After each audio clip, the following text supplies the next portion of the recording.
Hello guys, this is fourth MCQ video on environment. तो इसमें मैं 10 एमसीक्यू डिस्कस करूंगा on the environment. So this is about me and तो ये video start करते हैं। This is the first MCQ. Which of the following are India's INDCs? First, to produce 40% of energy from renewable sources. Second, to reduce emissions by 3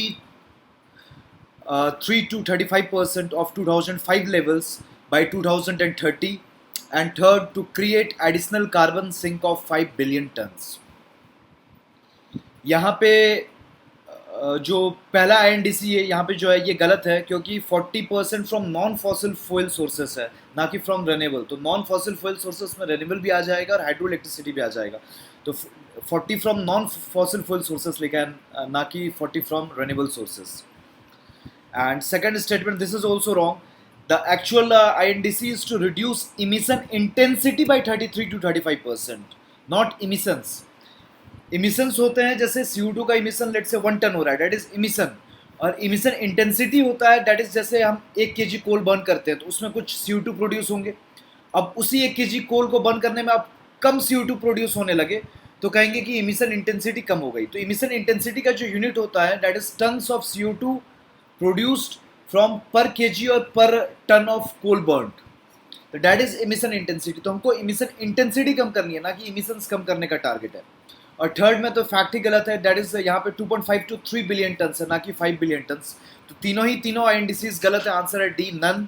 आपका ये सवाल अगर गलत हो रहा है, दैट मीन्स कि आपने INDCs को सही से नहीं किया है। पहला और तीसरा तो आप आसानी से गलत साबित कर लेंगे, लेकिन हाँ, बहुत लोग यहाँ पे फंसेंगे इमिशन और इमिशन इंटेंसिटी के बीच में डिफरेंस के बारे में। Second is, which of the following can impact alpha biodiversity? Pollinators, habitat fragmentation, beta biodiversity. Answer है यहाँ पे डी, ऑल। पहली बात कैन लिखा है तो डेट मीन्स कि हाँ, ज़्यादा चांस है कि सारे के सारे आंसर सही होंगे, क्योंकि कैन डेट शोज की प्रोबेबिलिटी की कर सकते हैं। तो पॉलिनेटर्स तो करेंगे, क्योंकि pollinators affect biodiversity. Habitat fragmentation से भी बायोडाइवर्सिटी और अल्फा बायोडाइवर्सिटी अफेक्ट होगी। अब अल्फा बीटा गामा बायोडाइवर्सिटी क्या है वो आपको पता होना चाहिए, वो मैं यहाँ डिस्कस नहीं कर रहा। बीटा बायोडाइवर्सिटी चेंज होने से भी अल्फा बायोडाइवर्सिटी चेंज हो सकती है। रीजन बीइंग, अगर बीटा बायोडाइवर्सिटी चेंज हो रही है, that means the difference in the biodiversity between two ecosystem change हो रहा है। वो अगर चेंज हो रहा है तो कुछ माइग्रेशन हो सकता है, और माइग्रेशन अगर होगा एक इकोसिस्टम से दूसरे इकोसिस्टम में, तो एक इकोसिस्टम की अल्फा बायोडाइवर्सिटी तो चेंज हो सकती है। और ऊपर से कैन लिखा है तो हाँ, डेफिनेटली सारे ही सही हैं, डी ऑल यहाँ पे आंसर है। Third question, which of the following technologies can be used for the preservation of biodiversity? 1 DNA fingerprinting, 2 satellite collars, 3 camera traps, 4 cloning.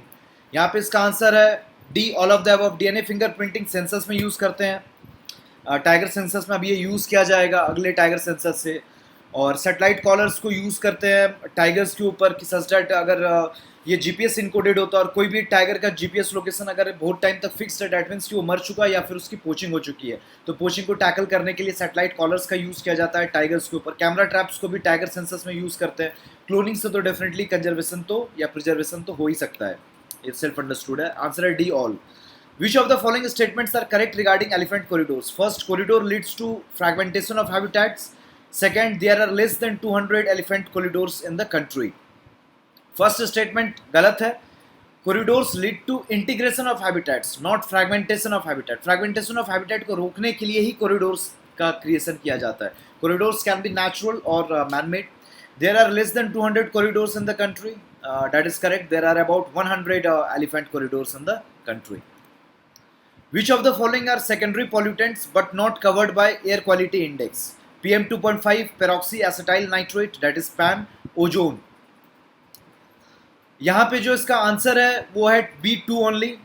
PM 2.5 primary pollutant है, पेरोक्सी एसिटाइल नाइट्रेट पैन, और ozone secondary pollutant है। Ozone cover होता है air quality index में, और peroxy acetyl nitrate cover नहीं होता है नेशनल एयर क्वालिटी इंडेक्स में। Which of the following was formed the earliest? IUCN, UNEP, IPCC, UNFCCC। जो यहाँ पे इसका आंसर है that is A, IUCN। IUCN was formed in 1948, UNEP in 1972, IPCC in 1988 and UNFCCC in 1992, but operationalized in 1994. Canine distemper disease has been found in snow leopard, black panther, fishing cat, lion. Answer is D, lion. Recently, about 6 months ago, 22 cubs of lion were found dead. The reason responsible was canine distemper disease. The next question is one-horned rhinoceros will be translocated from Kaziranga National Park to which protected area? Dudhwa, Rajaji, Corbett, Chandraprabha. ये current affairs का सवाल है and the answer is C Corbett. Dudhwa में already है.